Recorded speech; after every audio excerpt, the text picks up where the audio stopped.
Bom dia, Colombo. O Fernando Haddad, o ministro da Fazenda, ele tem até o dia 31 de agosto para apresentar o projeto de lei orçamentária anual de 2024. No documento, Haddad deve mostrar as medidas que vão ser adotadas pelo governo para cumprir a meta fiscal. Eu ouvi alguns economistas ontem, Colombo, o nosso site também fala, eu falei com economistas, todo mundo correndo para tentar entender o que é, né? No nosso site aí foi publicado que todos aí incluem um grande desafio econômico que há pela frente, né, com a possível aprovação do marco fiscal, que aposta, inclusive, na arrecadação, porém sem considerar uma redução de despesas. O ministro Haddad incluiu no orçamento pelo menos 4 propostas para aumentar a arrecadação, como a taxação de sites de apostas esportivas e o fim dos juros sobre capital próprio. Mas tudo isso precisa de aprovação no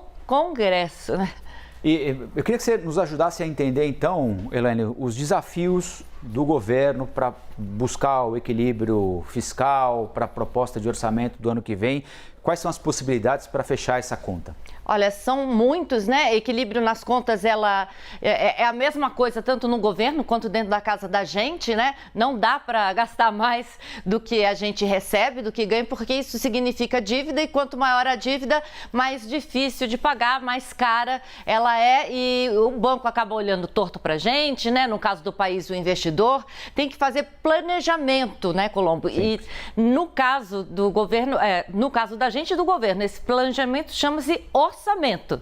A gente tem que fazer o orçamento. Eu falei ontem aí também, como nossos colegas do site, com economistas, falei com o economista Marcos Lisboa, que chegou a ser secretário de Política Econômica do Ministério da Fazenda, e ele disse que está faltando mais transparência, antes de tudo, nas contas que o governo está apresentando para zerar o déficit no ano que vem.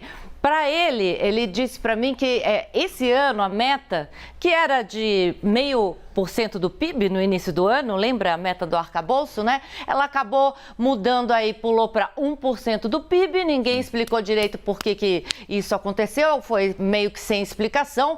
E para ele, a gente não consegue chegar nessa meta de déficit zero para o ano que vem, porque a previsão para isso, a gente tem uma previsão de gastos que não bate com o que deve haver de aumento na arrecadação, mesmo com essas medidas anunciadas, reduzindo desoneração, por exemplo, ou a volta do voto de Minerva no CARF, né, que tem uma projeção de arrecadação grande. Mesmo com essa receita extra, tudo está ainda muito incerto. Agora, por outro lado, apesar de receitas incertas, os gastos são certos, como o do Bolsa Família, por exemplo, que subiu aí de 50 bilhões para 170 bilhões de reais.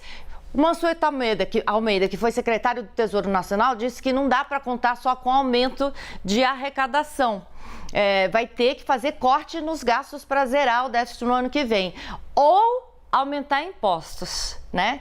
Que é uma coisa difícil aí de passar no Congresso. E a gente já tem uma carga tributária enorme, né? Sim. Já pagamos muito imposto. Agora, na conta dele, Colombo, o governo vai precisar ter um aumento de arrecadação o dobro do que o governo tem falado, que é 100 bilhões. A gente precisaria de 200 bilhões de reais por ano para cumprir a meta fiscal que o governo tem proposto. Lembrando aí que todas essas incertezas acabam afetando o risco país, né? Ter orçamento no azul é importante para ter credibilidade junto ao investidor, né? Inclusive chegar no sonhado grau de investimento. Lembrando que, inclusive, a maior economia do mundo, até mesmo a economia americana, teve um downgrade, um rebaixamento da nota por causa de problemas aí para fechar gastos públicos, por causa de problema com o teto fiscal. Então, é uma coisa que, assim,